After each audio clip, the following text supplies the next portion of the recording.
Assalamualaikum warahmatullahi wabarakatuh.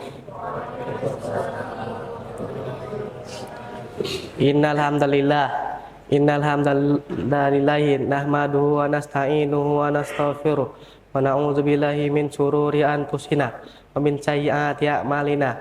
May yahdihillahu fala mudhillalah wa may yudhlilhu fala hadiyalah. Asyhadu an la ilaha illallah wahdahu la syarika lahu wa asyhadu anna Muhammadan abduhu wa rasuluh.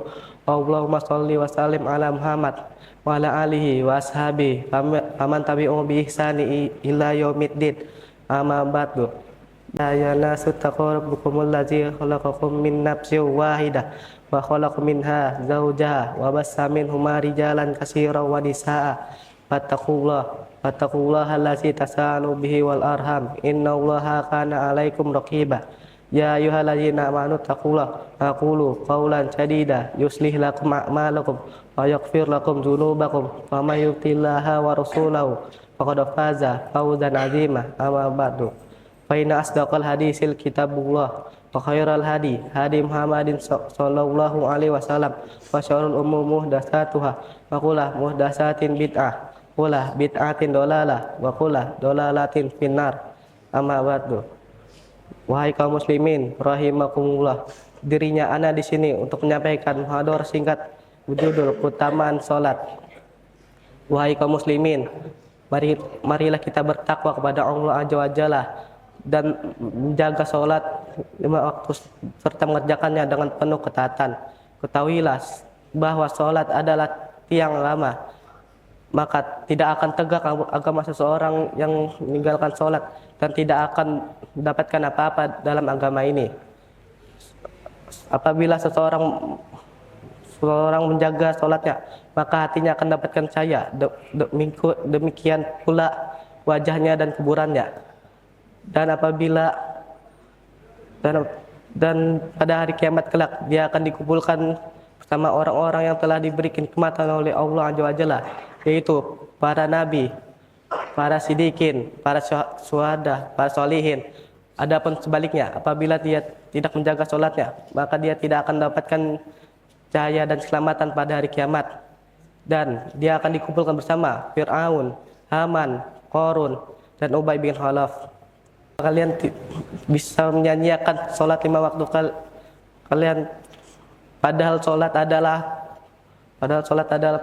alat penghubung kita dengan Allah Azza wa Jalla. Apabila kita tidak mempunyai alat penghubung antara kita dengan Allah Azza wa Jalla, di mana ubudiyah penyembahan kita, di mana wujud cintaan kita kepada Allah Azza wa Jalla dan kedudukan kita kepadanya.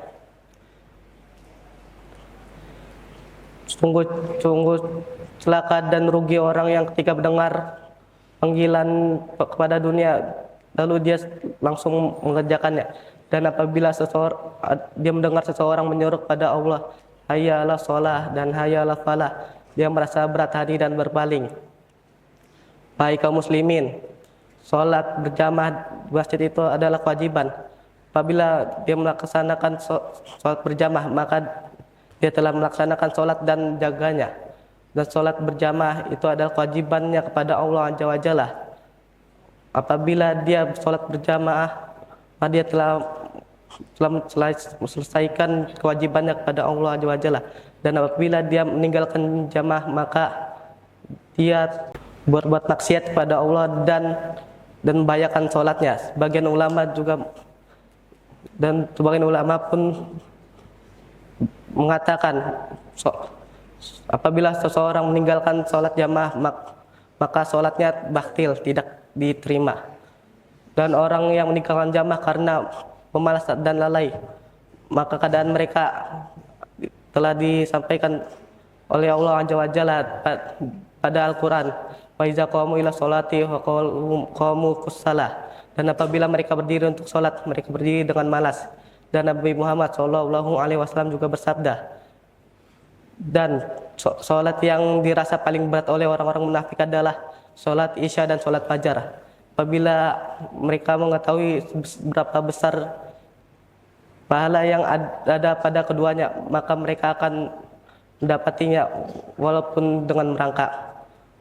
Mungkin sekian yang saya bisa sampaikan. Mohon maaf apabila ada kesalahan kata atau penyampaian yang Anda sampaikan.